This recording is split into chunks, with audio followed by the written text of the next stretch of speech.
Hello everyone, कैसे हैं आप लोग? Hope all of you are doing very well in your lives and may all your wishes come true. तो आज का क्लास शुरू करते हैं। स्लाइड से तो पता चली क्या होगा, आज हम लोग पढ़ने वाले हैं एलिंगम डायग्राम के बारे में। क्या होता है एलिंगम डायग्राम, क्या यूज है इसका, क्या क्या इन्फॉर्मेशन मिलता है इससे, ये सभी कुछ हम लोग आज की क्लास में जानेंगे। तो चलिए शुरू करते हैं। अगर हम लोग अपने आसपास देखेंगे तो रियलाइज करेंगे कि हम सभी अपने एवरीडे लाइफ में बहुत सारे मेटल्स को यूज करते हैं। जो पेन आपके हाथ में है उसका टिप उसका टिप मेटल का बना हुआ होता है। कोई कोई पेन की पूरी बॉडी मेटल की होती है। कोआगुलेटेड शीट्स, गैस सिलेंडर्स के बॉडी पार्ट्स, ये टीएमटी बार्स, ये furnitures, railway track railway tracks, ये रेलवे की व्हील्स, पूरी की पूरी ट्रेन, तो सर्जिकल इंस्ट्रूमेंट्स, ज्वेलरीज, ये हॉट रोल या कोल्ड रोल शीट्स होती है, इस तरीके की दिखती है। इससे हम लोग स्टील की डिफरेंट फ्लैट प्रोडक्ट्स बनाते हैं। शिप्स की डिफरेंट बॉडी पार्ट्स, ऑटोमोबाइल्स के डिफरेंट बॉडी पार्ट्स, प्लेन्स की डिफरेंट बॉडी पार्ट्स में हाई क्वालिटी मेटल्स को यूज किया जाता है। तो हम लोग देख रहे हैं कि there are wide variety of uses of different metals. ये मेटल्स आते कहाँ से हैं? ऑफकोर्स उनके ओर से। तो मेटल को ओर से निकाला जाता है, जिसका एक पर्टिकुलर प्रोसेस होता है, जिसको साइंटिस्ट एंड मेटलर्जिस्ट डिसाइड करते हैं। इस ओर पर कौन सा रिड्यूसिंग एजेंट होगा, कितना टेम्परेचर चाहिए होगा प्रोसेस के लिए, प्रोसेस कितना इकोनॉमिकल होगा, और भी बहुत सारे फैक्टर्स को डिसाइड करके ध्यान में रखते हुए एक प्रोसेस बनाया जाता है मेटल एक्सट्रैक्शन का। और इसमें हेल्प करता है हमारा एलिंगम डायग्राम। तो अब तो कुछ समझ में आ गया होगा कि एलिंगम डायग्राम एक्सट्रैक्टिव मेटलर्जी के फील्ड में एक इम्पॉर्टेंट डायग्राम है, राइट? तो चलिए इसको समझते हैं। बेसिकली एलिंगम डायग्राम एक ग्राफ है स्टैंडर्ड गिव्स फ्री एनर्जी और टेम्परेचर के बीच में for different oxides and sulphide formation reaction. मतलब क्या है इसका? हम एक ऑक्साइड फॉर्मेशन रिएक्शन को कंसिडर करते हैं। सपोज 2Ca प्लस ऑक्सीजन, जो कि गैसेस स्टेट में है, गिव्स यू 2CaO। ये एक ऑक्साइड फॉर्मेशन रिएक्शन है, मतलब बेसिकली ये कैल्शियम ऑक्साइड फॉर्मेशन रिएक्शन है। अब इस रिएक्शन को हम डिफरेंट टेम्परेचर्स पे स्टडी करेंगे और स्टैंडर्ड गिव्स फ्री एनर्जी की वैल्यू निकालेंगे। तो डिफरेंट टेम्परेचर के करस्पॉन्डिंग हमारे पास स्टैंडर्ड गिव्स फ्री एनर्जी की डिफरेंट वैल्यूज आएगी। बेसिकली हमारे पास दो डेटा होंगे, एक स्टैंडर्ड गिव्स फ्री एनर्जी और दूसरा टेम्परेचर। इन दोनों को हम एक ग्राफ में प्लॉट कर लेते हैं।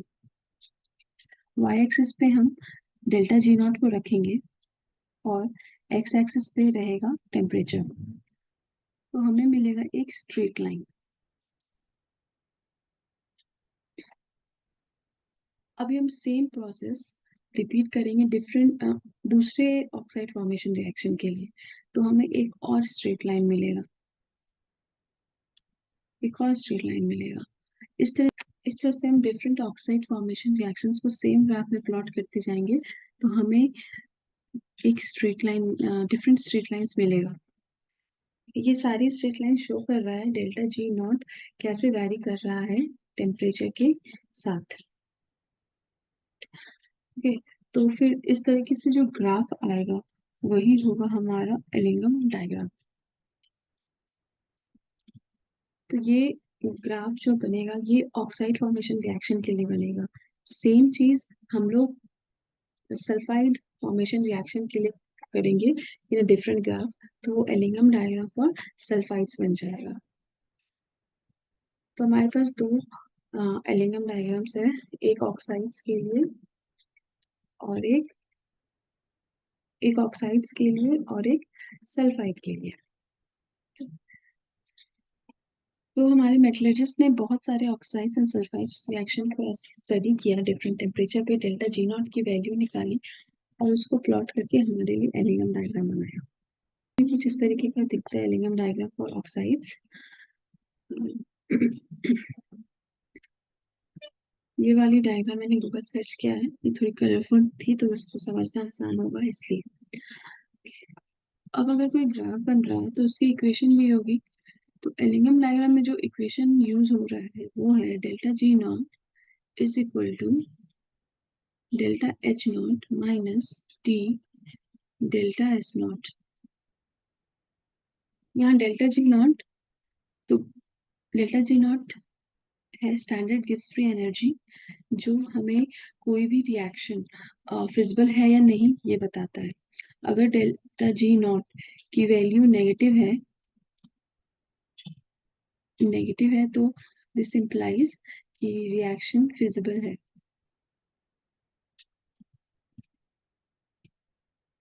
और अगर डेल्टा जी नॉट की वैल्यू जो है वो पॉजिटिव है, इसका मतलब रिएक्शन फिजिबल नहीं है। ओके, तो यहाँ डेल्टा एच नॉट है स्टैंडर्ड एंथैल्पी चेंज। ये बेसिकली एक्चुअल एनर्जी लिबरेटेड और कंज्यूम ड्यूरिंग रिएक्शंस बताता है। और डेल्टा एस नॉट है यहाँ पर एंट्रोपी, स्टैंडर्ड एंट्रोपी चेंज, जो कि हमें बताता है disorder in products and reactants. अभी यहाँ पे ये दोनों जो टर्म्स है ये टेम्परेचर पे डिपेंड नहीं करता, टेम्परेचर इंडिपेंडेंट है, बट कब तक? तभी तक जब तक कोई फेज ट्रांसफॉर्मेशन ऑकर नहीं हो रहा है रिएक्शन में, तभी तक ये टेम्परेचर इंडिपेंडेंट रहेगा। और हमारा फोर्थ टर्म है टी, जो कि है टेम्परेचर। यहाँ पे एक इम्पॉर्टेंट बात ध्यान में रखने का है कि टेम्परेचर जो है वो डिग्री सेंटीग्रेड में हम लोग प्लॉट करते हैं ग्राफ पे, केल्विन में नहीं। Most of the reactions calculations हम लोग केल्विन में करते हैं, पर टेम्परेचर यहाँ पे हम लोग ग्राफ पे डिग्री सेंटीग्रेड में प्लॉट करते हैं। तो हमने बचपन से एक इक्वेशन पढ़ा है y is equal to mx plus c, और जानते हैं कि ये इक्वेशन रिप्रेजेंट करता है स्ट्रेट लाइन को। अभी जो इक्वेशन हमने देखा था उसको थोड़ा रीअरेंज करके लिखते हैं। Delta G not is equal to minus delta S not times T plus delta H not. अभी अगर इन दोनों इक्वेशंस को हम देखेंगे, कंपेयर करेंगे, तो क्या होगा? y को रिप्लेस कर रहे हैं delta G not, basically y represent कर रहा है, y एक्सिस पे हम डेल्टा जी नॉट को रिप्रेजेंट कर रहे हैं। जो स्लोप होगा m, जो कि slope of the straight line होता है, वो हो जा रहा है minus delta S not. X axis पे हमने रिप्रेजेंट करके रखा है टेम्परेचर को, और c की वैल्यू हो जा रही है डेल्टा एच नॉट। तो ये दोनों इक्वेशंस सिमिलर लग रहे हैं, तो ये दोनों इक्वेशंस हमें सिमिलर लग रहे हैं, तो हम कह सकते हैं कि ये इक्वेशन भी स्ट्रेट लाइन का है, राइट? स्ट्रेट लाइन का है, और इसीलिए हमारे एलिंगम डायग्राम में हमने देखा था कि बहुत सारी स्ट्रेट लाइंस प्रेजेंट होती है, क्योंकि ये जो इक्वेशन है ये इसे एक स्ट्रेट लाइन को रिप्रेजेंट करता है, जिसका स्लोप की वैल्यू होती है minus delta S not, constant slope की वैल्यू होती है माइनस डेल्टा एस नॉट। तो ये एलिगम डायग्राम है फॉर ऑक्साइड्स। सबसे नीचे हमारे पास CaO की लाइन है, उसके बाद MgO है, उसके बाद Al2O3, उसके बाद TiO2, SiO2 and so on. Okay, इस डायग्राम में हम देख सकते हैं सारी लाइंस जो है वो स्ट्रेट है। क्यों है ये हमने जस्ट अभी डिस्कस किया। ये सारी लाइंस जो है ये डिफरेंट ऑक्साइड फॉर्मेशन रिएक्शन को रिप्रेजेंट कर रही है। ओके, और बता रही है कि डेल्टा जी नॉट और टेम्परेचर कैसे वैरी कर रहा है। ये सेम टाइप ऑफ डायग्राम हमें सल्फाइड के लिए भी मिलेगा, जो कि हम लोग बाद में स्टडी करेंगे। अभी हमारा फोकस ऑक्साइड्स के एलिगम डायग्राम पे रहे। दूसरी इंपॉर्टेंट बात है यहाँ पे, ये जितने भी रिएक्शंस एलिगम डायग्राम पर हैं रिप्रेजेंट किए गए हैं, वो सारे रिएक्शन स्टैंडर्ड स्टेट में ऑकर कर रहे हैं। अभी स्टैंडर्ड स्टेट के लिए दो कंडीशन होता है। पहला कंडीशन है कि प्रेशर जो होगी वो होगी 1 atm, और दूसरा कंडीशन होता है कि जो रिएक्टेंट्स एंड प्रोडक्ट्स हैं वो अपने स्टैंडर्ड स्टेट में है किसी भी पर्टिकुलर टेम्परेचर पर। इसका क्या मतलब, हम एक रिएक्शन कंसिडर करते हैं, suppose oxide formation reaction M जो कि सॉलिड स्टेट में है प्लस O2 जो कि गैसेस स्टेट में है गिव्स मी MO2 जो कि अगेन सॉलिड स्टेट में है। ओके, तो ये सॉलिड गैस एंड सॉलिड ये इसकी स्टैंडर्ड स्टेट है। तो कोई भी हम टेम्परेचर कंसिडर कर लेते हैं, सपोज T1। तो इस T1 टेम्परेचर पर मेटल की जो स्टेट है वो सॉलिड ही होनी चाहिए, ऑक्सीजन की स्टेट गैस ही होनी चाहिए, और मेटल ऑक्साइड जो फॉर्म हो रहा है इसकी स्टेट सॉलिड ही होनी चाहिए। अगर इनमें से कोई भी अपने एक्चुअल स्टेट में नहीं है, सपोज मेटल जो है वो अपने लिक्विड स्टेट में है, तो वो स्टैंडर्ड स्टेट रिएक्शन नहीं होगा। या फिर गैस सॉलिड, ऑक्सीजन लिक्विड में है, या फिर जो है MO2 गैसेस गैस में है, तो ये रिएक्शन जो है वो स्टैंडर्ड नहीं होगा। वो स्टैंडर्ड तभी होगा जो T1 टेम्परेचर पे ये all the reactants and products है वो अपने स्टैंडर्ड स्टेट में है। ओके,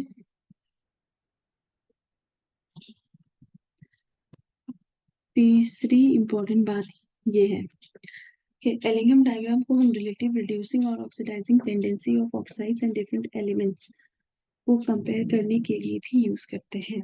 तो जहाँ कंपैरिजन हो रहा है वहाँ पर पैरामीटर्स को तो कांस्टेंट रखना होगा।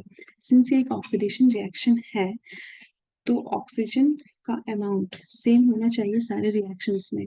इसीलिए एलिंगम डायग्राम में जितने भी रिएक्शंस आप यूज करेंगे, जितने भी रिएक्शंस रिप्रेजेंट किए गए हैं, इसलिए एलिंगम डायग्राम में जितने भी रिएक्शंस रिप्रेजेंट किए गए हैं उन सभी में 1 mole of oxygen he use किया गया है, ताकि हम डिफरेंट ऑक्साइड्स की स्टेबिलिटी को कंपेयर कर सकें।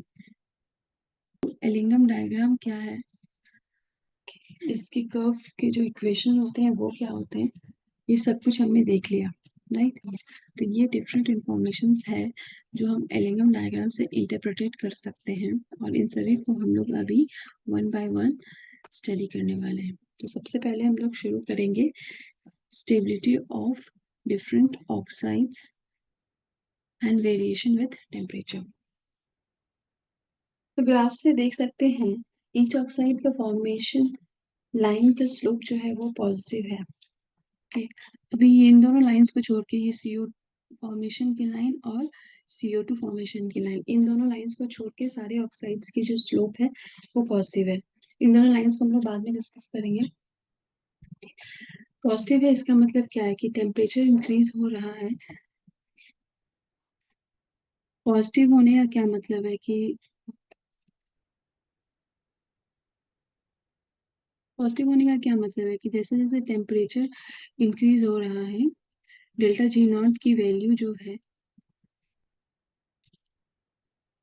डेल्टा G नॉट की वैल्यू जो है वो भी इंक्रीज कर रही है।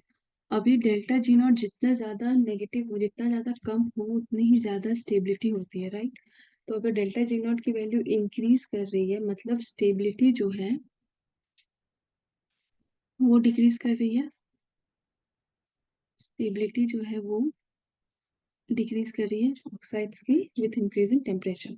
ओके, ये एक फैक्टर हो गया। अभी दूसरा हम अगर देखेंगे तो सबसे नीचे जो है वो CaO की लाइन है, फिर MgO की। ओके, तो CaO के लिए सबसे नीचे है इसकी लाइन, इसका मतलब है कि CO के लिए डेल्टा G नॉट की वैल्यू सबसे कम है, मतलब CO जो होगा वो मोस्ट स्टेबल हो जाएगा। सिमिलरली जैसे जब ऊपर आते जाएंगे, ऊपर बढ़ते जाएंगे, जैसे जैसे हम लोग डेल्टा G नॉट की वैल्यू इंक्रीज होती जाएगी डिफरेंट ऑक्साइड्स के लिए, तो उनकी जो स्टेबिलिटी है वो कंपैरेटिवली डिक्रीज होती जाएगी, राइट। तो सबसे ज्यादा स्टेबल हमारा हो जाएगा CaO, उसके बाद हो जाएगा MgO, उसके बाद है जैसे Al2O3 है कि एंड सो जैसे जैसे हम लोग ऊपर आएंगे ऑक्साइड की स्टेबिलिटी डिक्रीज होती जाएगी, राइट। अब आते हैं दूसरे पॉइंट पे। दूसरा है identifying most suitable reducing agent for extraction of any metal.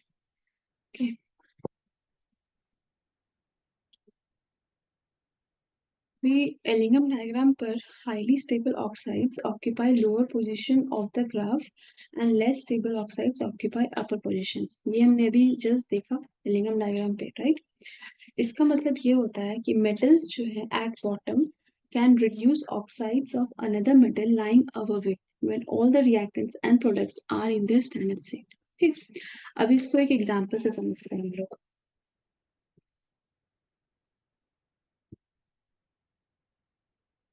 हमने अभी देखा कि सबसे ज्यादा स्टेबल ऑक्साइड CaO है, राइट। उसके बाद MgO, उसके बाद Al2O3 एंड उसके बाद TiO2 एंड सो ऑन, ऐसे करके। ओके, तो हम okay, तो अगर किसी रिएक्शन में अगर हम कैल्शियम को मैग्नीशियम ऑक्साइड से रिएक्ट करवा देते हैं, ओके, ऐसा कोई रिएक्शन हो रहा है ऐसा मैं नहीं कह रही हूँ, हम एज्यूम कर रहे हैं, एग्जांपल ले रहे हैं कि किसी एक रिएक्शन में मैग्नीशियम सॉरी कैल्शियम को हम लोग मैग्नीशियम ऑक्साइड से रिड्यूस कराते हैं, तो प्रोडक्ट क्या होना चाहिए। तो हम जानते हैं कि कैल्शियम ऑक्साइड जो है वो ज़्यादा स्टेबल है मैग्नीशियम ऑक्साइड से। तो ऑफ कोर्स जो ज़्यादा स्टेबल होता है वो उसके फॉर्मेशन की चांसेस भी ज़्यादा होती है। तो ये जो कैल्शियम है ये मैग्नीशियम ऑक्साइड का ऑक्सीजन को अपने पास ले लेगा, यानी कि हमारे पास बन जाएगा calcium oxide plus Mg, magnesium हो जाएगा फ्री। ओके, क्यों? क्योंकि कैल्शियम ऑक्साइड ज़्यादा स्टेबल है मैग्नीशियम ऑक्साइड से, इसलिए ये रिएक्शन फिजिबल होगा। इसका मतलब ये हुआ कि अगर हम लोग को मैग्नीशियम को एक्सट्रैक्ट करना है तो मैग्नीशियम ऑक्साइड से हम लोग कैल्शियम को रिएक्ट करवा देंगे तो हमें फ्री मैग्नीशियम मिल जाएगा, हम एक्सट्रैक्ट कर सकते हैं। सिमिलरली अगर सपोज हमें मैग्नीशियम ही एक्सट्रैक्ट करना, सॉरी सपोज हमें टिटेनियम एक्सट्रैक्ट करना है, तो टिटेनियम से टिटेनियम ऑक्साइड लेंगे, इसे हम लोग एक्सट्रैक्ट करेंगे और हम लोग क्या करेंगे, हम लोग मैग्नीशियम को यूज करके देखते हैं कि मैग्नीशियम से बन सकता है या नहीं। ठीक है, तो हम जानते हैं कि मैग्नीशियम ऑक्साइड, अगर हम ये वाला एलिंगम डायग्राम से देखें कि मैग्नीशियम ऑक्साइड ज़्यादा स्टेबल है टिटेनियम ऑक्साइड से, तो ऑफ कोर्स मैग्नीशियम ऑक्साइड का फॉर्मेशन फेवरेबल होगा और हमें मिल जाएगा फ्री टिटेनियम। इसको थोड़ा बैलेंस कर लेते हैं, यहाँ 2 आ जाएगा। ओके, हमें मिल गया फ्री टिटेनियम, राइट। क्यों ये फिजिबल हुआ? क्योंकि मैग्नीशियम ऑक्साइड जो है वो ज़्यादा स्टेबल है, सो इसीलिए ऑक्सीजन जो है वो मैग्नीशियम के पास चला गया, उसकी फॉर्मेशन मैग्नीशियम ऑक्साइड की फॉर्मेशन की चांसेस ज़्यादा है टिटेनियम ऑक्साइड के कंपैरिजन, राइट। अभी हम क्या करते हैं ना, same reaction titanium TiO2 same reaction है, अभी यहाँ पे हम कैल्शियम यूज करके देखते हैं। तो अगेन कैल्शियम ऑक्साइड ज़्यादा स्टेबल है टिटेनियम ऑक्साइड से, तो यहाँ पे फिर से कैल्शियम ऑक्साइड का फॉर्मेशन हो जाएगा और हमें मिल जाएगा फ्री टिटेनियम। और अगर हम सेम रिएक्शन में, और आई शुड से टिटेनियम ऑक्साइड के साथ अल्युमिनियम को यूज कर देते हैं, तो क्या होगा? अगेन अल्युमिनियम ऑक्साइड ज़्यादा स्टेबल है टिटेनियम ऑक्साइड से, तो हमारा बन जाएगा Al2O3 प्लस फ्री टिटेनियम मिलेगा। इस इक्वेशन को थोड़ा बैलेंस कर देते हैं, तो इधर आ जाएगा 3, ये हो जाएगा 4, 2 एंड अगेन 3। ओके, तो अब इन तीनों रिएक्शंस में हमें टिटेनियम फ्री मिल रहा है, तो हम टिटेनियम ऑक्साइड से टिटेनियम को एक्सट्रैक्ट कर पा रहे हैं। पर हम तीन अलग अलग एलिमेंट्स यूज कर रहे हैं, एक में मैग्नीशियम यूज किया, एक में कैल्शियम, एक में अल्युमिनियम।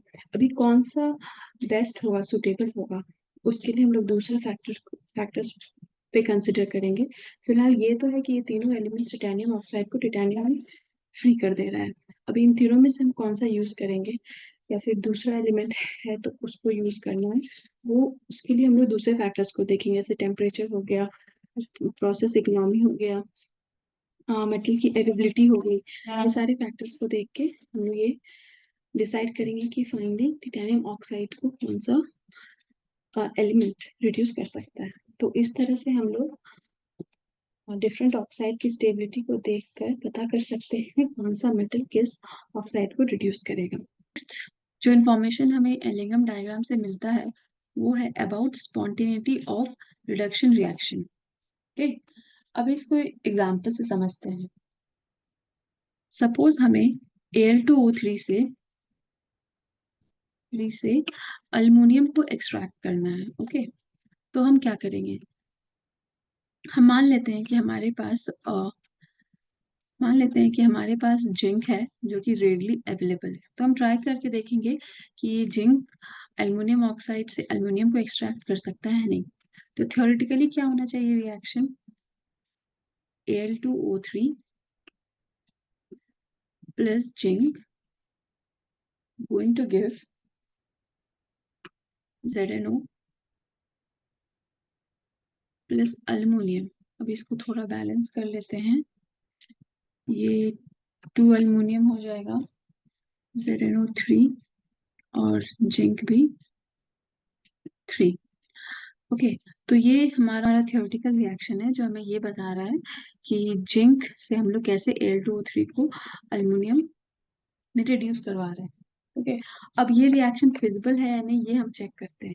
इसके लिए हम एलिंगम डायग्राम पे जाएंगे।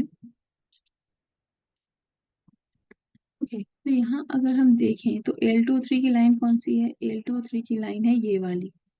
ओके, ये वाली लाइन Al2O3 की, और ZnO की लाइन कहाँ है, ZnO की लाइन है यहाँ पर, ये वाली है। तो ये दोनों लाइंस बहुत ही ज्यादा दूर है, ये दोनों लाइंस एक दूसरे को बिल्कुल भी किसी भी टेम्परेचर पे इंटरसेक्ट भी नहीं कर रहे हैं, राइट। और सिंस Al2O3 की लाइन नीचे है ZnO से, तो Al2O3 हमारा ज्यादा स्टेबल है, Al2O3 बहुत ही ज्यादा स्टेबल है ZnO से। इतने इंफॉर्मेशन हमें एलिंगम डायग्राम से मिलती है, राइट। तो एलिंगम डायग्राम से हमने देखा कि अल्युमिनियम ऑक्साइड तो बहुत ही ज्यादा स्टेबल है जिंक ऑक्साइड से, दोनों की लाइन आपस में इंटरसेक्ट भी नहीं कर रही किसी भी टेम्परेचर पे। तो जिंक ऑक्साइड का फॉर्मेशन तो यहाँ पॉसिबल ही नहीं है, राइट। तो ये जो रिएक्शन है जो हमने थ्योरेटिकली लिखा है, ये रिएक्शन ये फिजिबल नहीं है, ये फिजिबल नहीं है। ओके, तो इससे हमें पता चला spontaneity of the reduction reaction के बारे में। एक थ्योरेटिकली हमने एक रिएक्शन लिखा और हमने एलिंगम डायग्राम से डेटा लेके पता किया कि ये रिएक्शन फिजिबल नहीं है, स्पॉन्टेनियस नहीं है। ओके, अभी वो एलिंगम डायग्राम चेक करें टू से कि कौन सा एलिमेंट Al2O3 से को रिड्यूस कर सकता है।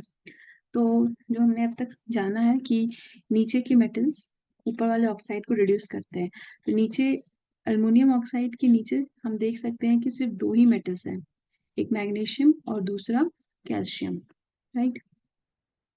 तो यानी कि मैग्नीशियम एंड कैल्शियम ये दोनों ही Al2O3 को रिड्यूस कर सकते हैं। ठीक है, तो पहले हम मैग्नीशियम कंसिडर करते हैं। तो मैग्नीशियम की लाइन अगर आप देखें तो काफी दोनों अल्युमिनियम ऑक्साइड और मैग्नीशियम ऑक्साइड फॉर्मेशन की लाइन एक दूसरे के काफी करीब है, ज्यादा डिफरेंस नहीं है इनमें। और एक पॉइंट आ रहा है जहाँ पे ये एक दूसरे को इंटरसेक्ट भी कर रही है।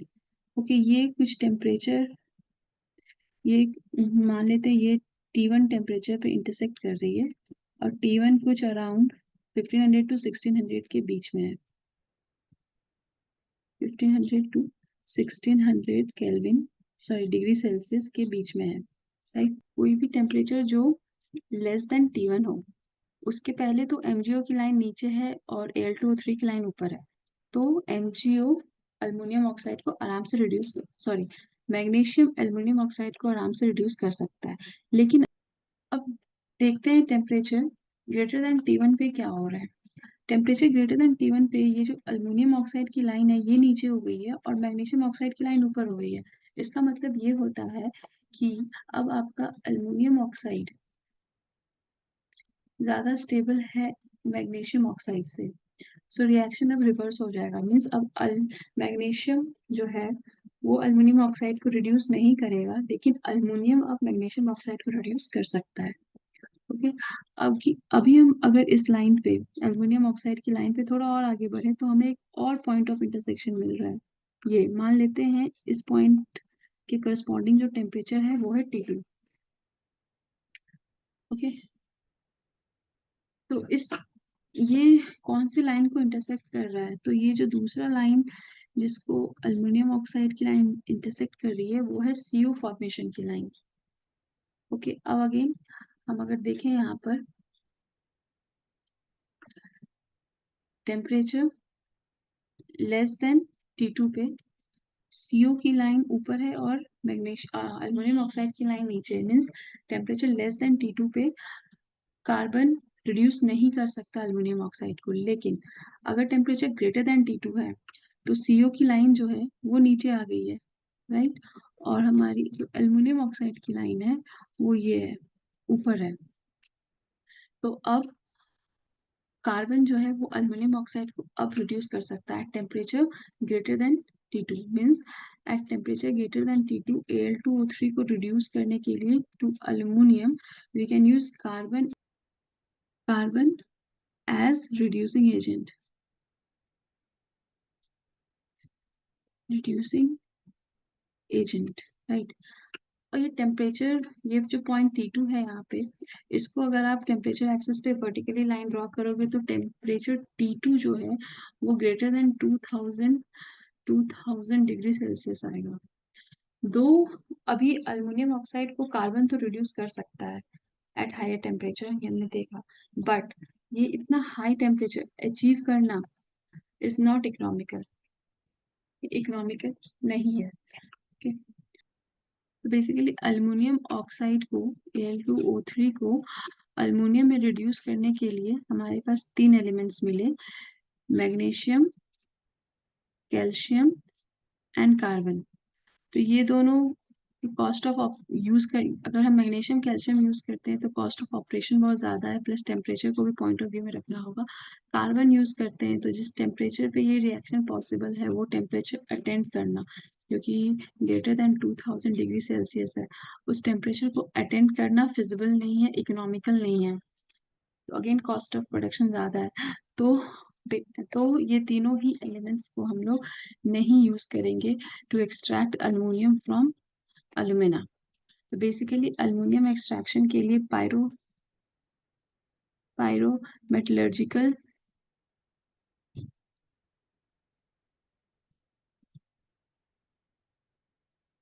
रूट पॉसिबल नहीं है, पायरोमेटिक मेटलर्जिकल रूट पॉसिबल नहीं है।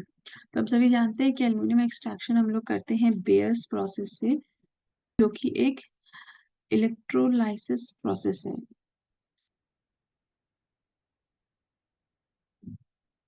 Yes. तो यहाँ से हमने ये समझा कि किस तरीके से हम रिड्यूसिंग एजेंट डिसाइड कर पा रहे हैं डिफरेंट फैक्टर्स को पॉइंट में रखते हुए।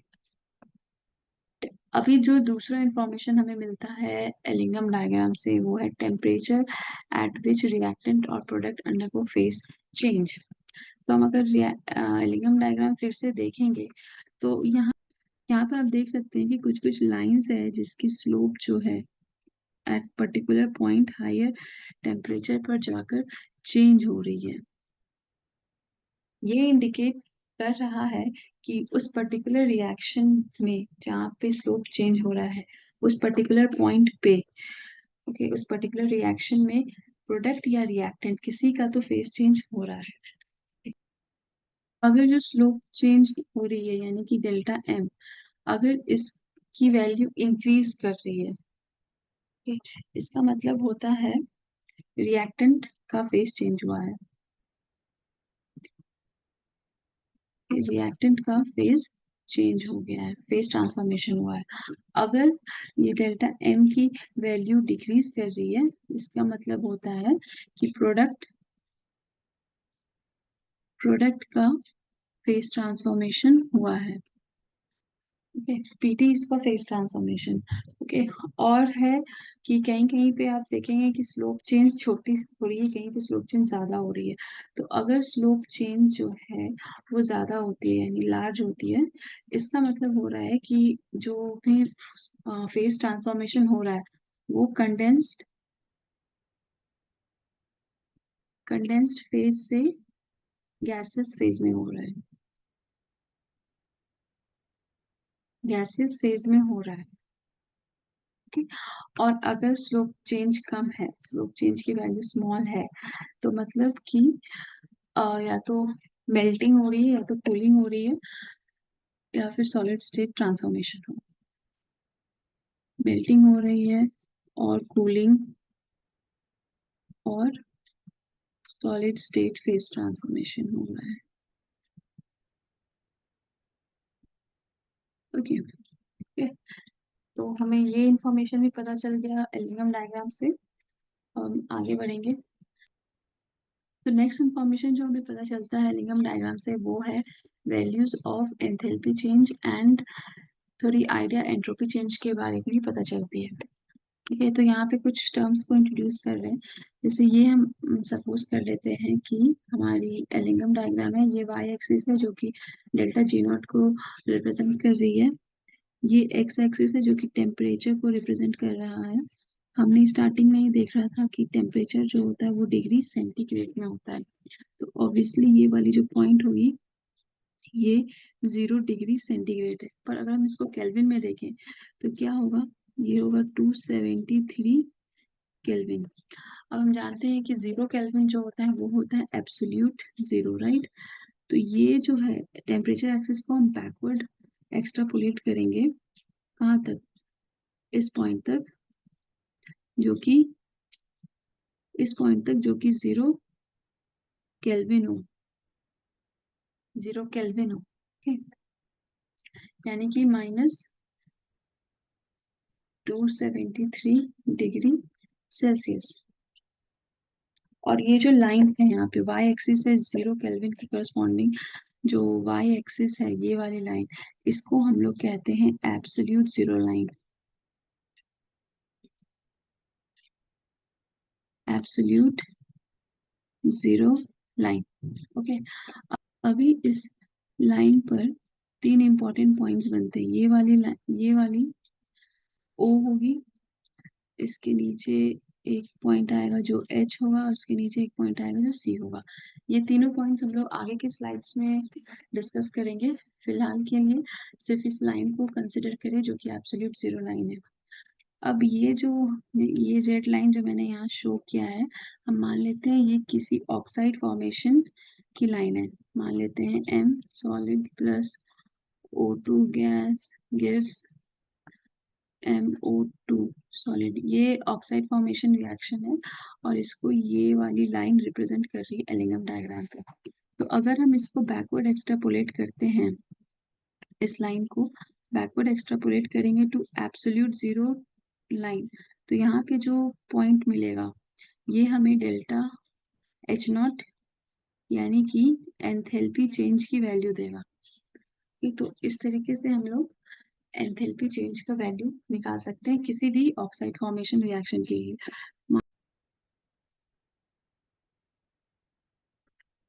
अब हम लोग समझेंगे एंट्रोपी के बारे में, और आई शुड से चेंज इन एंट्रोपी या स्लोप ऑफ द ग्राफ के बारे में। तो एंट्रोपी होता क्या है?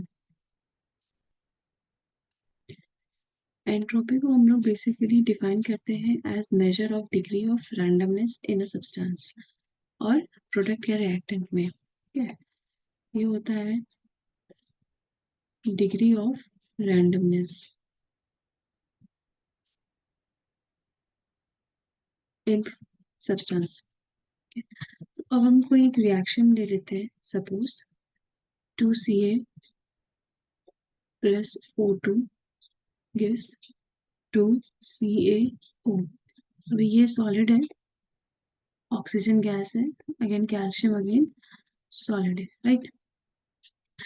अब इस रिएक्शन का हमें चेंज इन एंट्रोपी पता करना है, delta S naught for this reaction.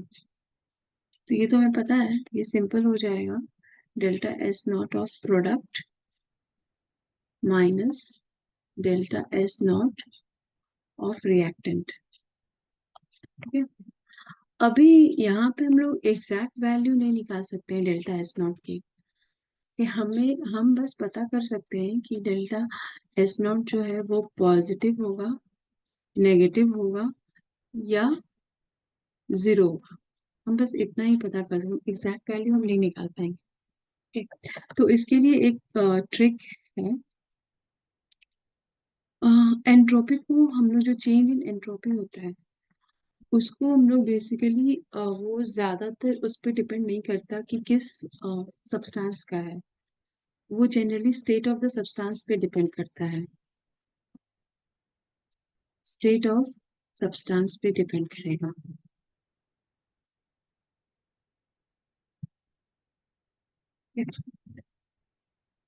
कौन सा मटेरियल यूज हो रहा है उस पे, उससे ज्यादा डिपेंड करता है स्टेट ऑफ द सब्सटेंस पे।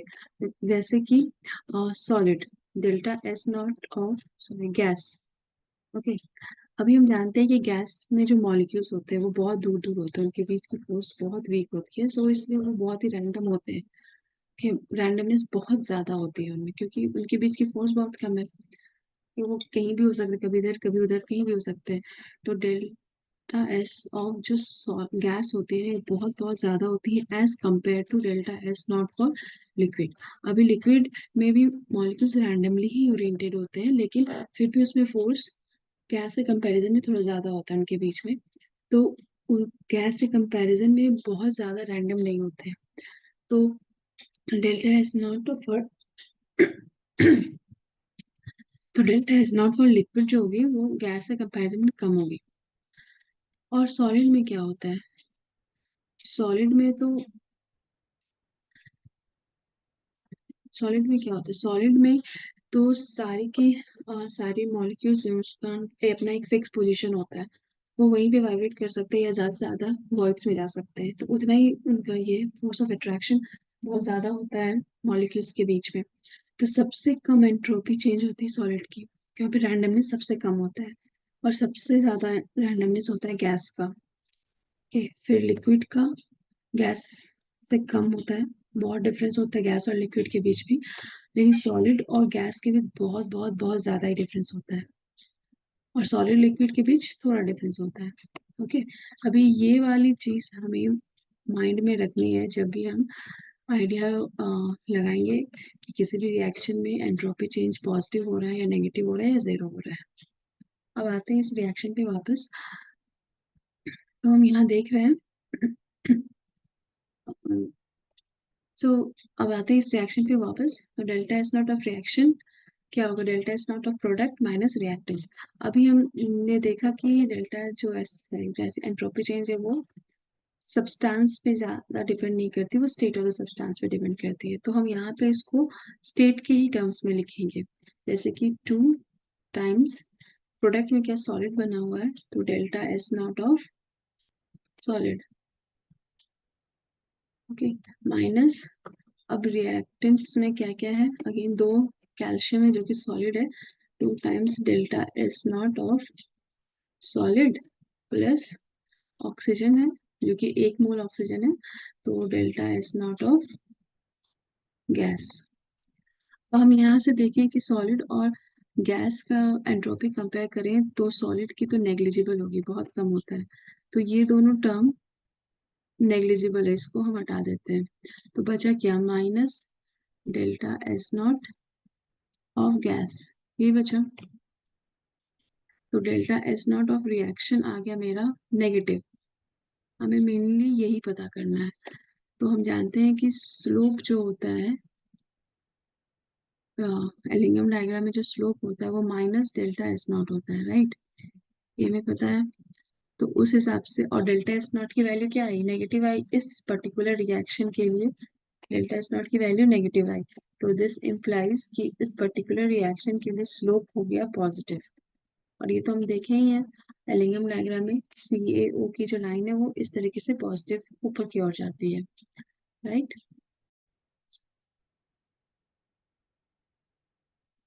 अब हम एक और एग्जाम्पल लेंगे जो इम्पोर्टेंट है, कार्बन डाइऑक्साइड का फॉर्मेशन लेते हैं। Carbon solid plus oxygen gas gives CO2 gas. अब इस रिएक्शन की डेल्टा एस नॉट वैल्यू निकालेंगे हम इस रिएक्शन के लिए। अगेन ये होगा delta S naught of product minus delta S naught of reactant. अभी प्रोडक्ट में क्या है, गैस है यहाँ पे, तो ये देखेंगे हम लोग delta S naught of gas.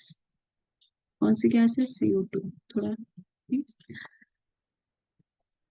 Delta S naught of gas minus reactant में क्या है, delta S naught of solid minus delta S naught of gas, oxygen gas. Okay, अब सॉलिड के जैसे हम जानते हैं कि नेग्लिजिबल होता है, तो ये टर्म को हम हटा देते हैं। बचा क्या, delta S naught of CO2 minus minus, sorry sorry, बचा क्या, delta S naught of CO2 minus delta S naught of oxygen gas minus delta delta S naught of oxygen gas, right. अभी ये दोनों ही 1 मोल है और ऑलमोस्ट इनकी entropy almost same होती है, तो ये जो डेल्टा एस नॉट रिएक्शन आएगा,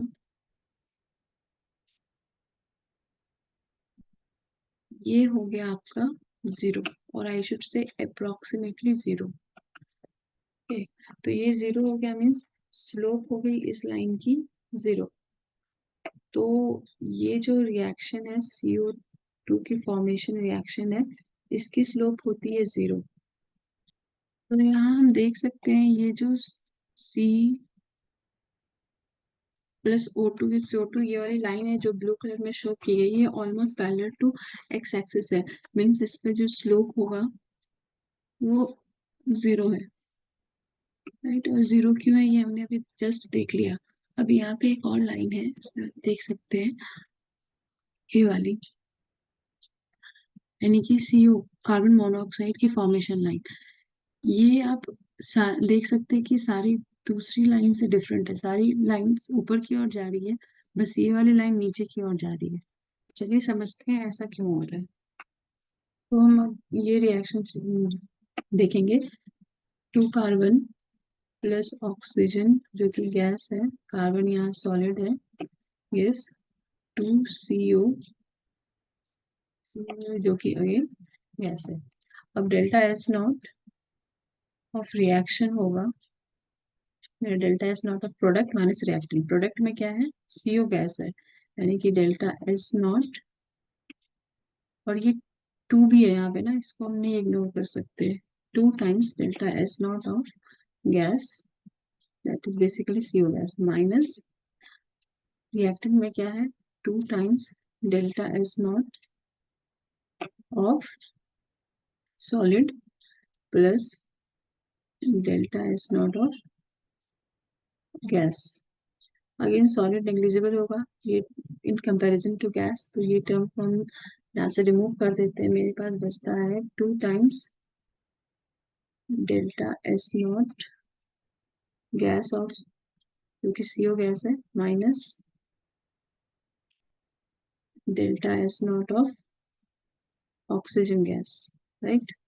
अभी देखो ये 2 टाइम्स है माइनस ये वाली टर्म जो कि 1 टाइम ऑक्सीजन गैस है, तो आप कुछ भी कर लीजिए, ये वाली टर्म तो पॉजिटिव ही होने वाली है, ये तो हमें पता चल रहा है, right. Means delta S naught of, जो एस नॉट ऑफ रिएक्शन है, जो CO फॉर्मेशन की रिएक्शन है, उसका डेल्टा एस नॉट जो पॉजिटिव आ रहा है, और स्लोप क्या होता है, minus delta S not reaction, तो स्लोप आ गया नेगेटिव। ओके, तो यही रीजन है क्यों कार्बन मोनोऑक्साइड फॉर्मेशन की जो लाइन है उसकी स्लोप होती है नेगेटिव। वो अभी हमने जस्ट देखा था एलिंगम डायग्राम पे, सिर्फ CO की लाइन जो थी, CO फॉर्मेशन की जो लाइन थी वो नीचे की ओर जा रही थी, रेस्ट और जो दूसरी लाइंस थी ऑक्साइड फॉर्मेशन की वो ऊपर की ओर जा रही थी। तो ये क्या इंडिकेट कर रहा है कि CO गैस जो है वो हायर टेम्परेचर पर ज्यादा स्टेबल है as compared to other oxides, और आई शुड से वो हाईली स्टेबल है विथ इंक्रीजिंग टेम्परेचर, क्योंकि ये लाइन सिंस नीचे जा रही है, तो डेल्टा G नॉट की वैल्यू जो है for CO gas delta G naught की वैल्यूज जो है वो डिक्रीज कर रही है with increase in temperature, decrease कर रही है एज टेम्परेचर इंक्रीज हो रहा है, राइट। तो इसका मतलब स्टेबिलिटी भी इंक्रीज हो रहा है।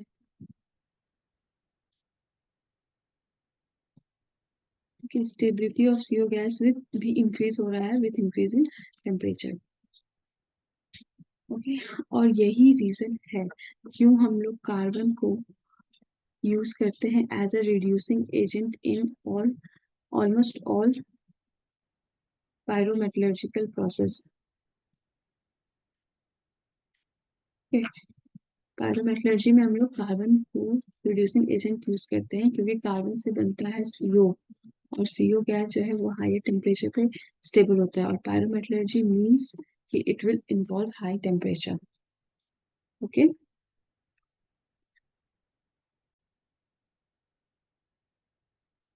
अब हम एक और एग्जांपल समझते हैं। सपोज ये हमारा ये बॉक्स जो है ये एलिंगम डायग्राम को रिप्रेजेंट कर रहा है। ये रेड वाली लाइन इसको हम एम एन मान लेते हैं। तो ये एम एन लाइन जो है वो इस ऑक्साइड फॉर्मेशन को रिप्रेजेंट कर रही है। यस, ऐसा सपोज कर लेते हैं हम लोग MO2 gas, sorry MO2 solid, MO2 solid, metal भी सॉलिड है यहाँ पे। Okay, तो ये MN लाइन जो है वो इसको रिप्रेजेंट कर रही है। ये ग्रीन वाली लाइन जो है ये CO फॉर्मेशन की लाइन है। 2C plus O2 gives 2CO gas. Yellow वाली लाइन है CO2 फॉर्मेशन की, C plus O2 gives CO2। Y axis delta G naught को रिप्रेजेंट कर रहा है और एक्स एक्सिस टेम्परेचर को। ओके, अभी ये 3 पॉइंट्स हैं। लेटेस्ट सपोज कि ये P1 है, ये P2 है और ये P3 है, और इनके करस्पॉन्डिंग टेम्परेचर्स हैं T1, T2 एंड T। तो अब हम लोग ये देखेंगे कि MO2 को रिड्यूस करने के लिए हम लोग कार्बन के किस फॉर्म को यूज करेंगे, मतलब CO गैस यूज होगा या CO2 गैस यूज होगा।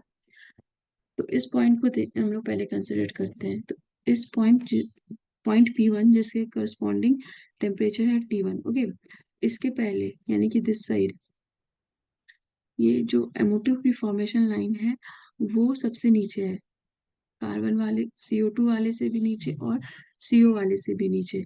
तो यानी कि MO2 सबसे ज्यादा स्टेबल है। तो T1 टेम्परेचर के पहले एट एनी टेम्परेचर जो कि T1 से कम हो, ओके, उस टेम्परेचर पर हम लोग कार्बन को नहीं यूज कर सकते हैं एज रिड्यूसिंग एजेंट, क्योंकि यहाँ पे तो MO2 की लाइन ही सबसे ज्यादा स्टेबल है, राइट।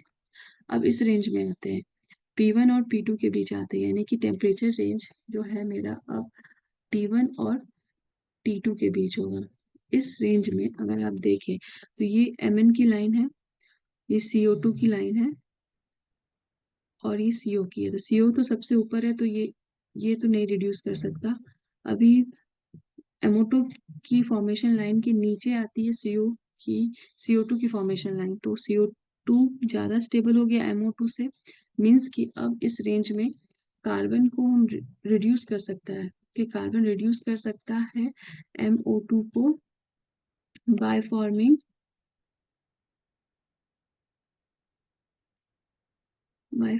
CO2 gas. ओके, अब हम आते हैं इस रेंज में।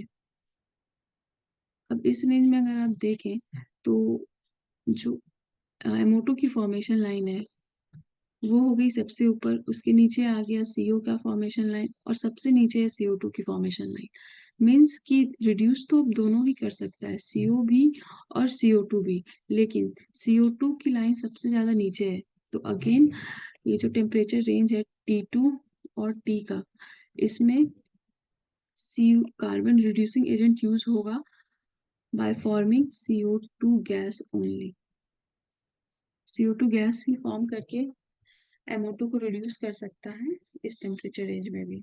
हम लोग इस रेंज में आते हैं, टेम्परेचर जो कि ग्रेटर देन टेम्परेचर हमारा ग्रेटर देन टी होगा इस रेंज में के यानी P3 पॉइंट के इस साइड। तो यहाँ पे हम देख सकते हैं कि सबसे नीचे जो लाइन है वो है CO वाली लाइन। ओके, और MN वाली लाइन बहुत ऊपर है, CO2 के भी नीचे CO है। तो इस रेंज में यानी टेम्परेचर ग्रेटर देन T में carbon heat reducing agent use होगा बाय फॉर्मिंग CO गैस। ये टेम्परेचर की अप्रोक्सीमेटली 700 टू 800 डिग्री सेल्सियस के आसपास है।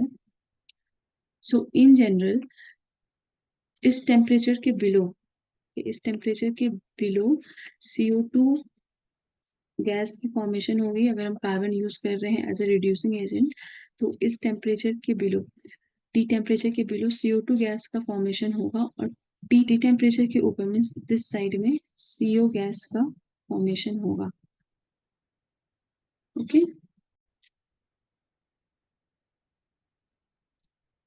तो अब हम लोग जानेंगे कि ग्राफ से एलिंगम डायग्राम से हम लोग equilibrium partial pressure of oxygen at any temperature की वैल्यू कैसे निकालते हैं। ठीक है, तो ये एलिंगम डायग्राम है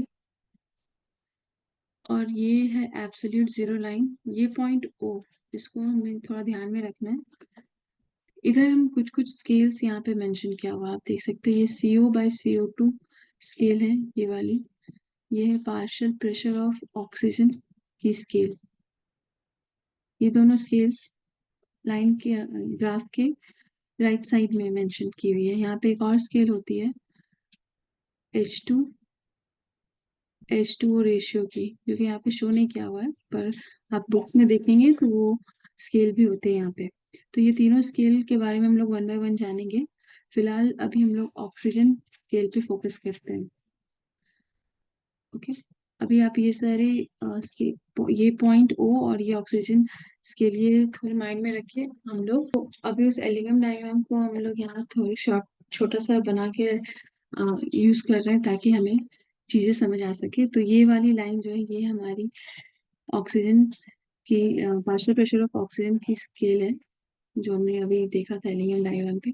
ये है पॉइंट O और ये वाली है absolute zero line.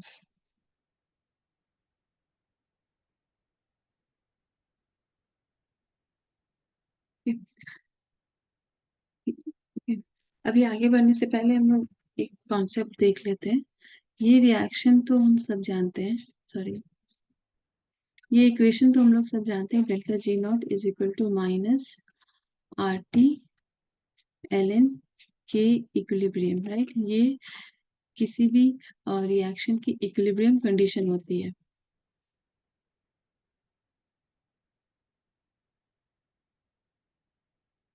Equilibrium condition होती है, राइट।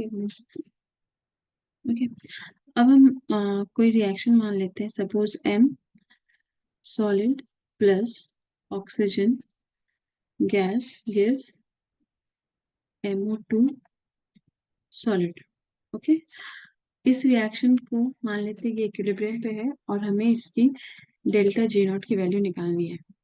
तो उसके लिए हम क्या करेंगे, सबसे पहले के इक्विलिब्रियम की वैल्यू निकालेंगे।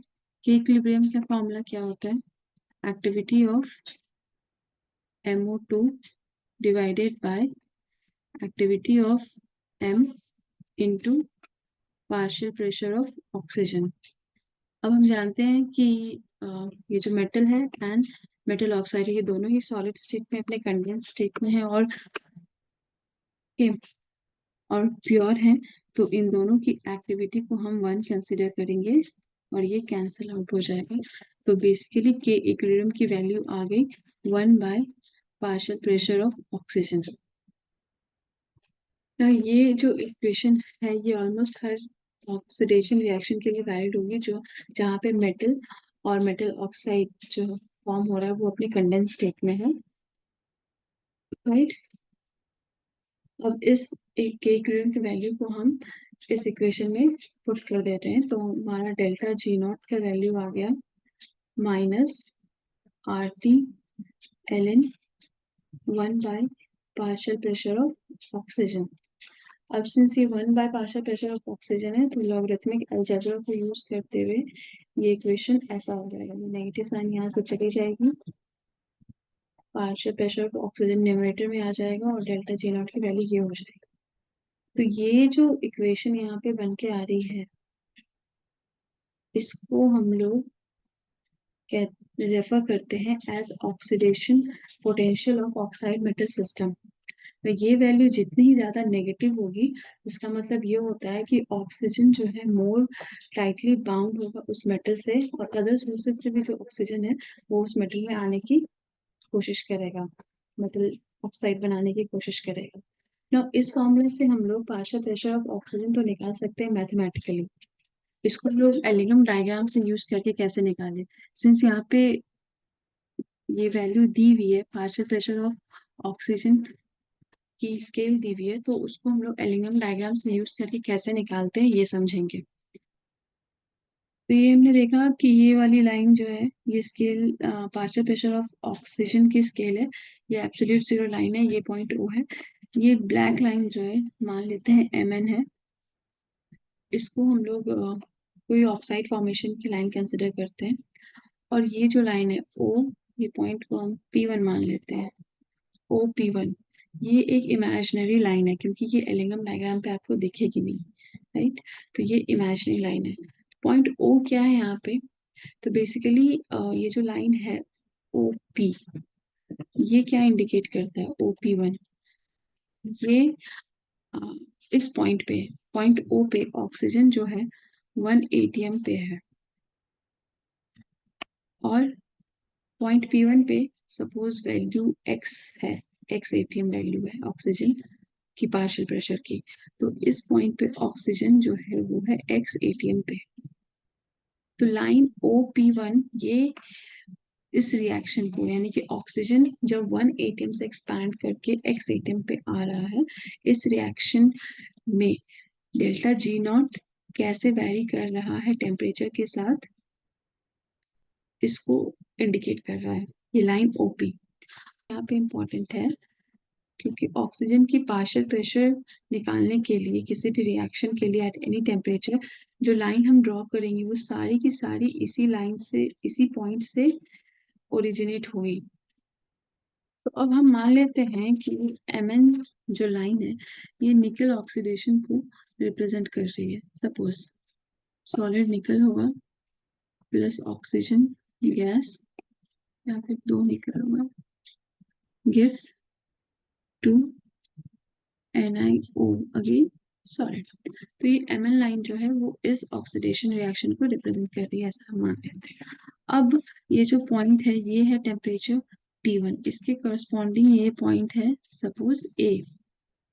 ठीक, अब हमको पता करना है कि ये जो रिएक्शन है, इस रिएक्शन का T1 टेम्परेचर पे इस रिएक्शन को इक्विलिब्रियम होने के लिए कितना ऑक्सीजन का पार्शियल प्रेशर कितना होना चाहिए।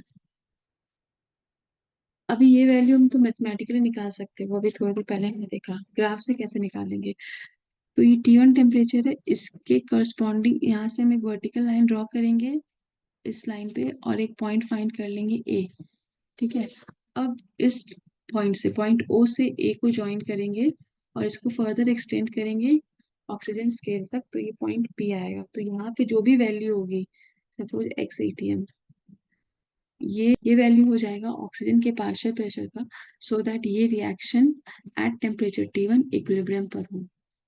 अब हम सपोज दूसरे टेम्परेचर पे हमको फाइंड करना है, suppose at temperature T2। Okay, suppose ये है मेरा टेम्परेचर T2 है, तो हम सेम प्रोसेस फॉलो करेंगे, यहाँ से एक वर्टिकल लाइन ड्रॉ करेंगे और हम देखेंगे वो इसको कहाँ पे कट कर रही है, सपोज ये पॉइंट B पे कट कर रही है। अब इस पॉइंट O से हम लोग एक स्ट्रेट लाइन ड्रॉ करेंगे जो कि पॉइंट B पे कट करे Mn वाली लाइन को, और इसको फर्दर एक्सटेंड कर देंगे ऑक्सीजन के स्केल तक, पार्शियल प्रेशर ऑफ ऑक्सीजन के स्केल तक, और वो इस पॉइंट पे कट कर रही है सपोज P2, और यहाँ पे वैल्यू है y atm। ओके, तो at T2 temperature partial pressure of oxygen हो गया y atm to reach equilibrium, और टू सो दैट ये रिएक्शन इक्विलिब्रियम पर हो। तरीके से हम लोग पार्शियल प्रेशर ऑफ ऑक्सीजन निकाल सकते हैं किसी भी रिएक्शन के लिए at any temperature, so that that particular reaction is at equilibrium. तो अब हम लोग समझेंगे कि एलिंगम डायग्राम से इक्विलिब्रियम वैल्यू ऑफ ये CO बाई CO2 रेशियो हम लोग कैसे निकालते हैं और क्यों निकालते हैं। तो ये रिएक्शन हम कंसिडर करेंगे 2CO gas plus oxygen gas gives 2CO2 gas. अब यहाँ पे सारे ही टर्म्स गैसेस है और ये पूरे रिएक्शन 1 atm पर हो रहा है। ओके, तो इस रिएक्शन से कि इक्विलिब्रियम की क्या वैल्यू होगी, partial pressure of CO2 whole square divided by partial pressure of CO whole square into partial pressure of oxygen. इसको ऐसे भी लिख सकते हैं, partial pressure of CO2 divided by partial pressure of CO, ये पूरी की term whole square into 1 by partial pressure of oxygen. अब हमने ये इक्वेशन देखा था, delta G naught is equal to minus RT ln K equilibrium. अब K equilibrium की वैल्यू यहाँ पुट करते हैं तो क्या आएगा, delta G naught is equal to minus RT ln partial pressure of CO2 by partial pressure of CO whole square into 1 by partial pressure of oxygen। अब यहाँ पे इससे हम देख सकते हैं कि जो डेल्टा G नॉट की वैल्यू है वो सिर्फ पार्शियल प्रेशर ऑफ ऑक्सीजन पर डिपेंड नहीं कर रही है, वो इस टर्म पे भी डिपेंड कर रही है जो कि पार्शियल प्रेशर ऑफ CO2 और CO है। तो हम लोग डायरेक्टली ऑक्सीजन का पार्शियल प्रेशर निकाल के डेल्टा G नॉट की वैल्यू या फिर वाइस वर्सा पता नहीं कर सकते, राइट। तो इसके पहले हमने जितने भी रिएक्शंस देखे हैं उस सिस्टम में मेटल ऑक्साइड कंडेंस स्टेट में होते थे, जिसकी वजह से इनकी एक्टिविटी हो जाती थी 1 और सिर्फ ऑक्सीजन ही गैसेस स्टेट में रहता था। तो डेल्टा G नॉट की value partial pressure of oxygen पर डिपेंड करती थी, पर अब ऐसा केस नहीं है। ओके, तो हम क्या करेंगे, तो हमारे साइंटिस्ट ने ऐसे बहुत सारे केसेस को स्टडी किया, रिएक्शंस को स्टडी किया जहाँ पे ये तीनों गैस मिक्सचर्स इन्वॉल्व हो और उन्होंने ये कंक्लूजन निकाला कि किसी टी पर ये जो CO बाई CO2 की जो रेशियो है इसकी एक डेफिनेट वैल्यू होती है और ये डेफिनेट वैल्यू कॉरेस्पॉन्ड करता है एक fixed oxygen pressure in equilibrium with metal and it's oxide in condense state को। एक फिक्स्ड ऑक्सीजन प्रेशर देगा जो कि इक्विलिब्रियम में होगा मेटल एंड उसके ऑक्साइड के, on both will be in condense state. Okay, अब हम जानते हैं कि हमने अपने प्रीवियस डिस्कशन से ये देखा है कि पायरोमेटलर्जिकल प्रोसेसेस में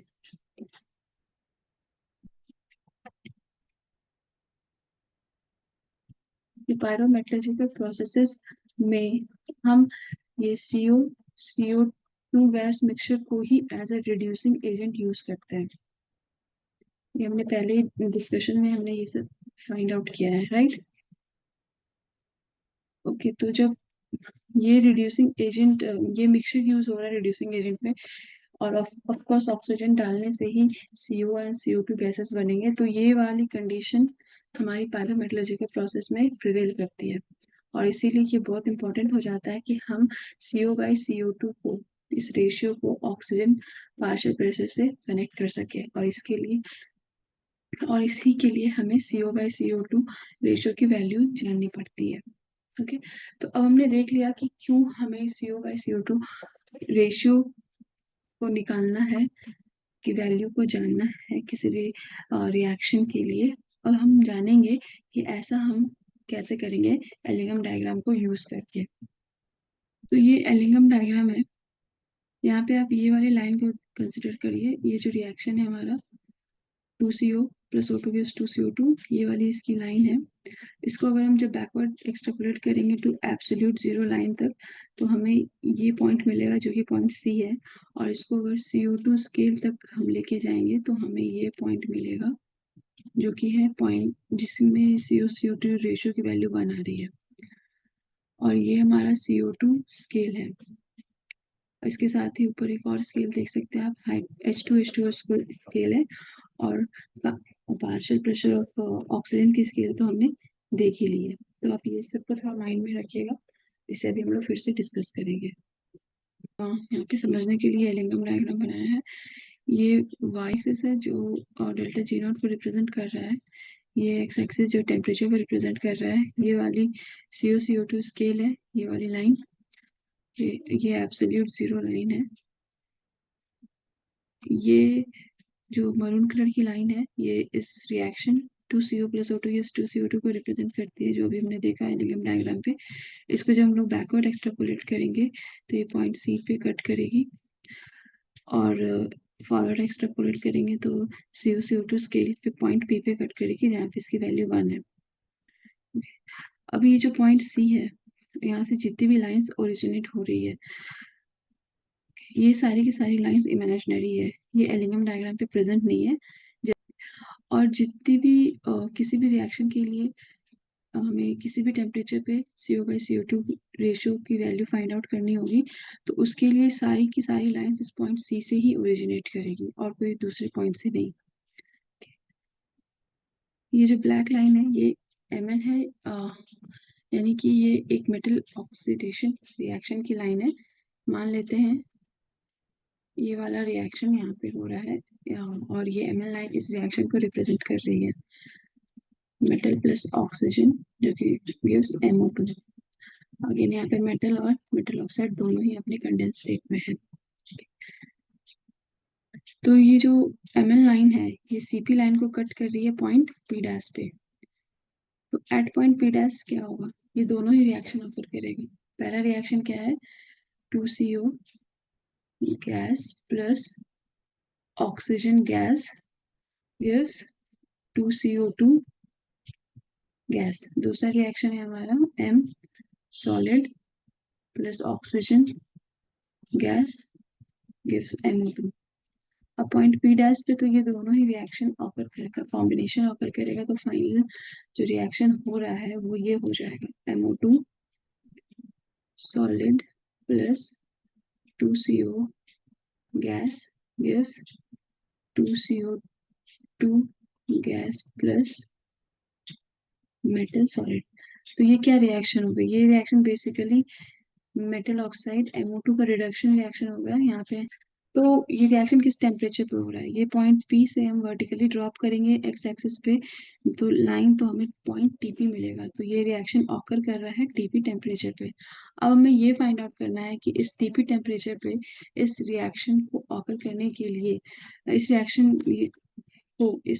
को अब हमें ये फाइंड करना है कि इस TP टेम्परेचर पर इस रिएक्शन होने के लिए, इक्विलिब्रियम पर होने के लिए CO/CO2 रेशियो की वैल्यू क्या होगी। तो हम इस एलिंगम डायग्राम पे आएंगे, ये पॉइंट P डैश है, यहाँ से एक इमेजिनरी लाइन ड्रॉ करेंगे पॉइंट C पे, जिसको हम लोग एक्सटेंड कर देंगे वापस CO/CO2 स्केल तक, तो हमें ये पॉइंट मिलेगा पॉइंट P। तो इस रिएक्शन पे तो इसकी वैल्यू, इस टेम्परेचर पे TP टेम्परेचर पर CO/CO2 रेशियो की वैल्यू 1 है for this reaction to be in equilibrium. अब हम दूसरा टेम्परेचर कंसिडर करते हैं TQ। इस पे भी हमें ये सेम चीज फाइंड करनी है, CO/CO2 रेशियो की वैल्यू कितनी होनी चाहिए ताकि ये रिडक्शन रिएक्शन जो है ये इक्विलिब्रियम पर हो। तो हम वो कैसे फाइंड करेंगे, TQ टेम्परेचर हमें पता है, एक्स एक्सिस पे वो टेम्परेचर पे जाएंगे, वहां से एक वर्टिकल लाइन ड्रॉ करेंगे और देखेंगे वो Mn लाइन को, यानी कि जो ऑक्सीडेशन रिएक्शन वाली लाइन है उसको कहाँ कट कर रही है, तो वो कट कर रही है पॉइंट Q डैश पे। अभी CP और Q डैश को ज्वाइन करेंगे और इसको फॉरवर्ड एक्सट्रापोलेट कर देंगे CO/CO2 स्केल तक। यहाँ पे Q की जो भी वैल्यू होगी, सपोज मान लेते हैं हम X, तो CO/CO2 रेशियो की वैल्यू भी हो जाएगी X। इतने वैल्यू पे, इतना वैल्यू आते ही एट टीक्यू टेम्परेचर ये रिएक्शन हो जाएगा इक्विलिब्रियम पे। सेम टीआर के लिए है, हमें टीआर टेम्परेचर चाहिए। मानते हैं टीआर टेम्परेचर पे अब CO/CO2 रेशियो की वैल्यू कितनी होनी चाहिए, तो उसके लिए सेम प्रोसेस फॉलो करेंगे। टीआर टेम्परेचर पे आएंगे, एक्स एक्सिस पे वर्टिकल लाइन ड्रॉ करेंगे ऑक्सीडेशन रिएक्शन वाली लाइन तक।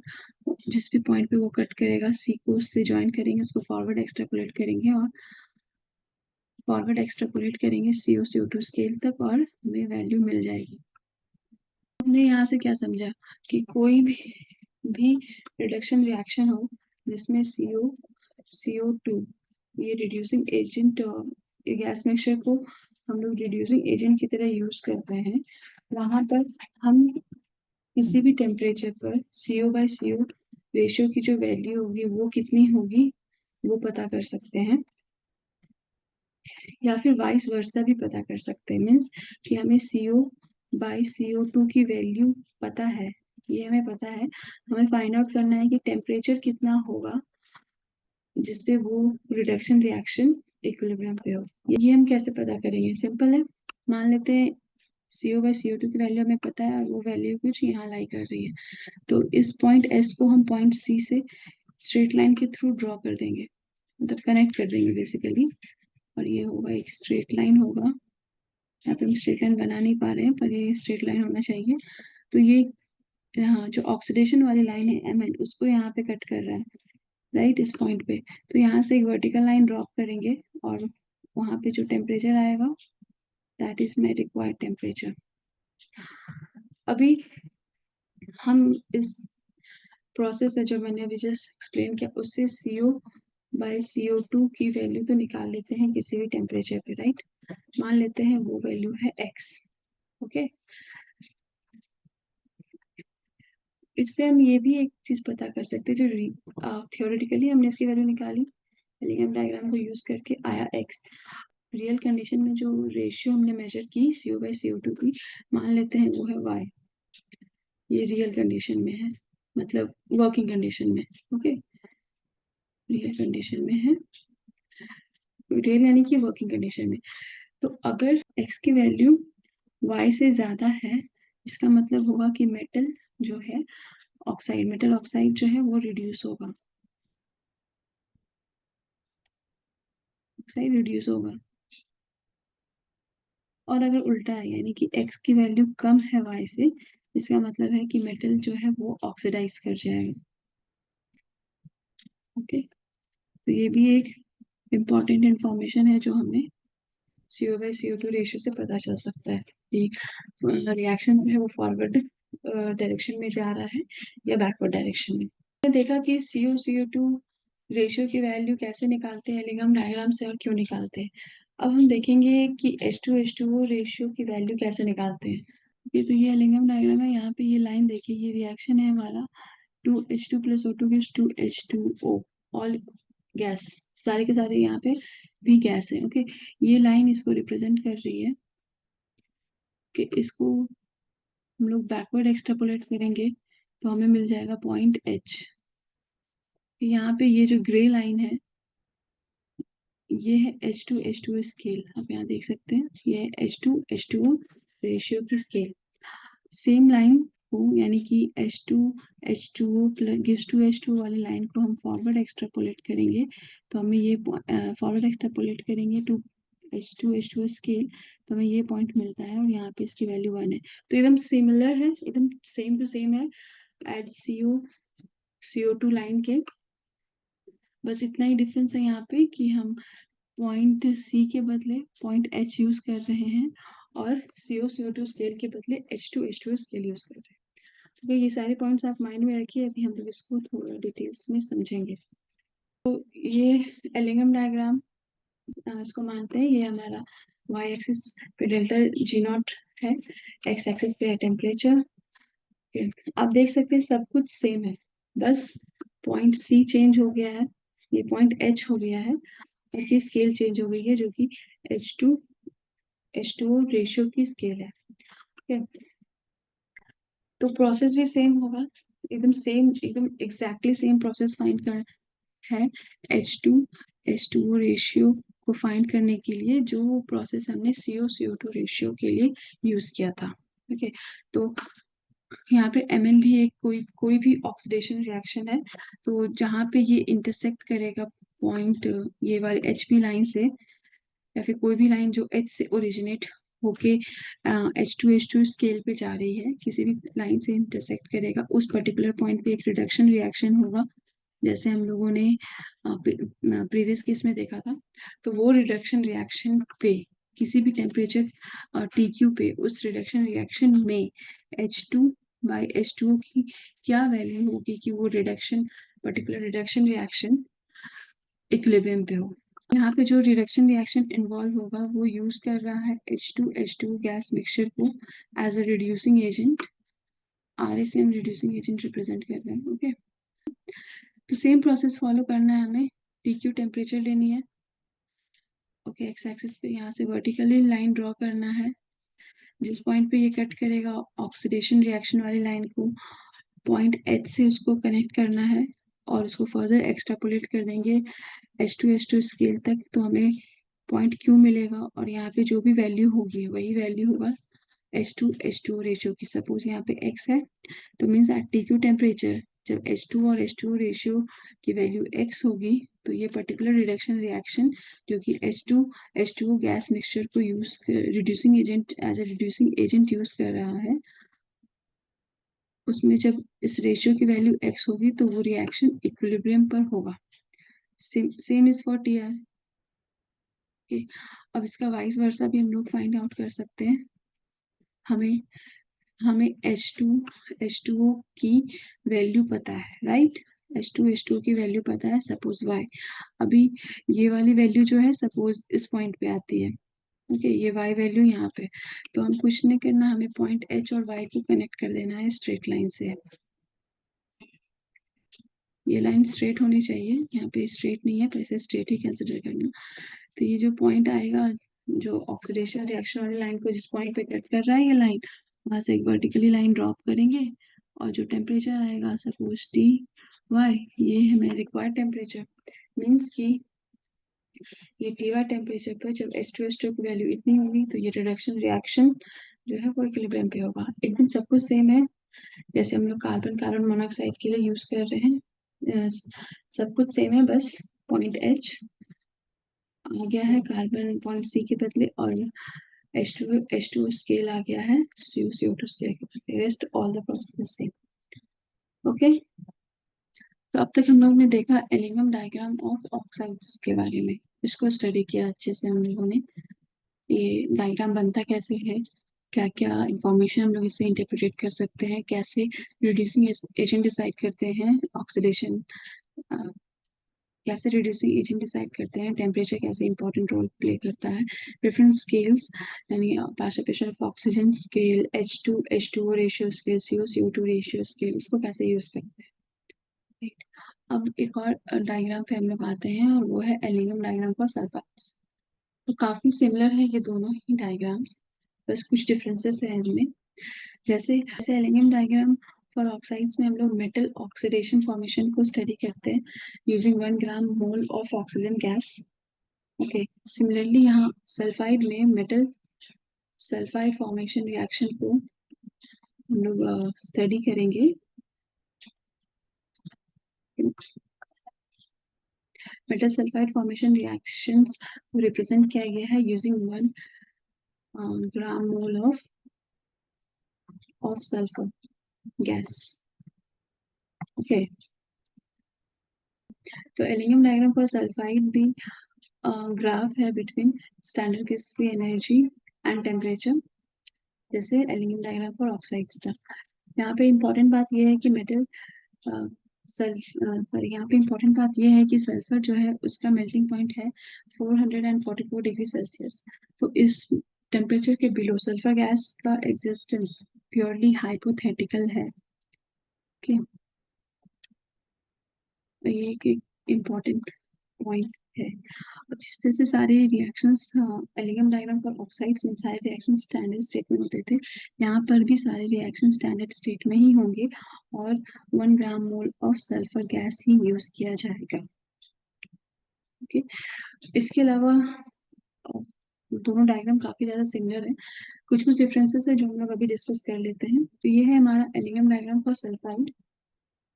सेम है, यहाँ पे delta G naught Y axis पे रिप्रेजेंट किया गया है, एक्स एक्सिस पे टेम्परेचर को रिप्रेजेंट किया गया है। ये एब्सोल्यूट जीरो वाली लाइन है। इधर कुछ स्केल्स है, oxygen partial pressure of oxygen की स्केल है, और H two H two H two S ratio की एक स्केल है, ये वाली। ये डिफरेंट रिएक्शंस हैं जो इसके ग्राफ पे रिप्रेजेंट किए गए हैं। ये भी सारी स्ट्रेट लाइंस ही हैं विद ऑलमोस्ट सिमिलर स्लोप। तो ऑलमोस्ट सभी कुछ सिमिलर है वहाँ पे। अब थोड़ा डिटेल्स में इसको देखते हैं। तो आप यहाँ देखिए, सबसे नीचे है यहाँ पे सीजियम सब।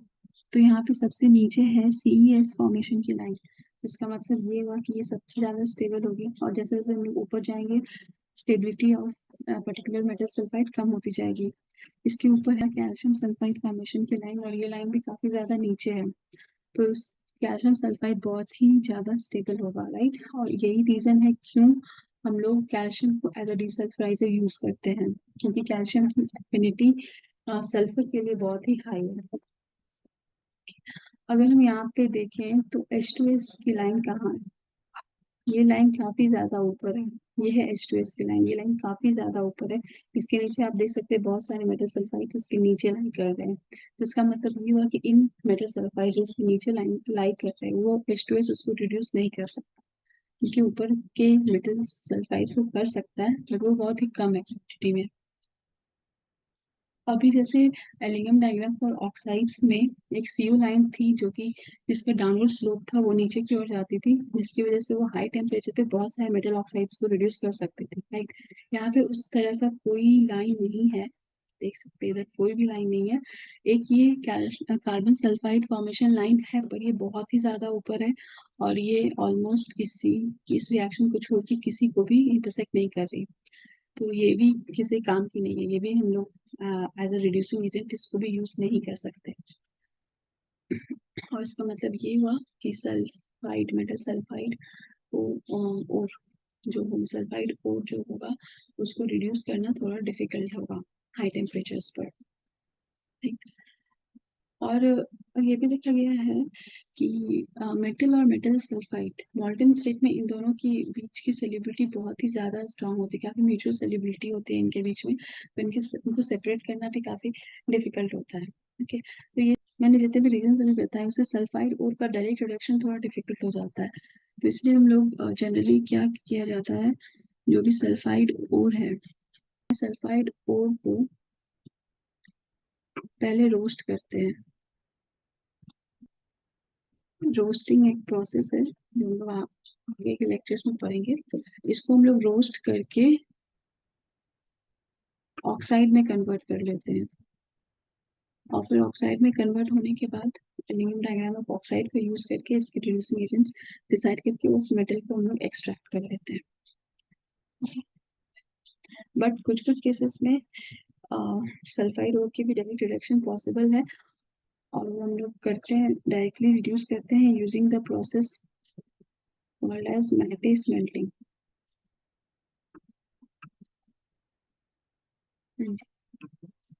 तो ये ऑल था about Ellingham diagram of sulphides. Rest सब कुछ ऑलमोस्ट सेम है, जैसे हम लोगों ने ऑक्साइड में पढ़ा वैसे ही हम लोग यहाँ पे डिफरेंट स्केल्स को यूज कर सकते हैं। डिफरेंट इन्फॉर्मेशन जो उधर हम लोग ऑक्साइड एलिगम डायग्राम ऑफ ऑक्साइड में इंटरप्रेट किया था उसी तरीके से यहाँ पे इंटरप्रेट किया जा सकता है, ओके। अब आते हैं लिमिटेशंस ऑफ एलिगम डायग्राम के बारे में। एलिगम डायग्राम हमें बहुत सारी इंफॉर्मेशन देता है, बट ऑफ कोर्स इसके कुछ कुछ लिमिटेशंस भी हैं। ये सबसे पहले है Rarely reactant and products are present in their standard state. Ellingham diagram में सारे रिएक्शंस जो है वो इसी कंडीशन में हमने रिप्रेजेंट किया है कि वो सारे रिएक्शंस जो है वो स्टैंडर्ड स्टेट कंडीशन में ऑकर कर रहे हैं, that is reactant and product अपने प्योर स्टेट में है। बट कुछ रेयर केस में ही ऐसा होता है, एक्चुअल रियल वर्किंग कंडीशन में रेयरली किसी कोई रिएक्टेंट या प्रोडक्ट अपने स्टैंडर्ड स्टेट में होगा। Now, जो के इक्विलिब्रियम हम लोग कैलकुलेट करते हैं उसमें activity of metal and metal oxide को 1 कंसिडर करते हैं, क्योंकि हम लोग ऐसा सपोज किए हैं कि वो अपने प्योर स्टेट में है और स्टैंडर्ड स्टेट में है, राइट। बट जैसा कि अभी मैंने कहा कि रेयरली कोई reactant and product standard state में प्रेजेंट रहता है, या फिर रिएक्टेंट या प्रोडक्ट में से कोई भी अपने सोल्यूशन स्टेट में हो, तो हम एक्टिविटी को वहाँ पे 1 नहीं ले सकते, राइट। उस केस में हमें एक्टिविटी की डेटा चाहिए होगी अलग से to calculate the value of K equilibrium. अब के इक्विलिब्रियम कैलकुलेट करेंगे तभी तो डेल्टा जी नॉट की वैल्यू को आगे पता कर पाएंगे, राइट। अभी तीसरा हमारा लिमिटेशंस है कि जो रिएक्शंस है एलिनियम डायग्राम में, वो स्टैचोमेट्रिक पोर्शंस ऑफ एलिमेंट्स के बीच होता है to give stoichiometric compounds. But reality में कुछ नॉन स्टैचोमेट्रिक कंपाउंड्स एग्जिस्ट करते हैं, जैसे FeO है हमारा, TiO2 है, Fe3O4 है। ओके, इन सारे ये सभी नॉन सैचुरेटेड कंपाउंड्स है और इनके लिए कोई लाइन एलिनियम डायग्राम पे प्रेजेंट नहीं है। इनकी जो एक्चुअल फ्री एनर्जी लाइन होगी वो डिफर करेगी जो उस लाइन से जो एलिनियम डायग्राम पे हमने शो किया है। ये भी एक हमारा लिमिटेशन है ना। द मोस्ट इम्पॉर्टेंट लिमिटेशन है कि एलिनियम डायग्राम से हमें रिएक्शन रेट का कोई आइडिया नहीं लगता। ओके, और रिएक्शन रेट किसी भी रिएक्शन के लिए बहुत ही इंपॉर्टेंट होती है। अच्छा, मान लेते हैं कि हमने एलिनियम डायग्राम से एक मिनिमम टेम्परेचर पता किया है जिस पे रिएक्शन ऑकर किया, जो पर्टिकुलर रिडक्शन रिएक्शन है वो ऑकर कर सकता है।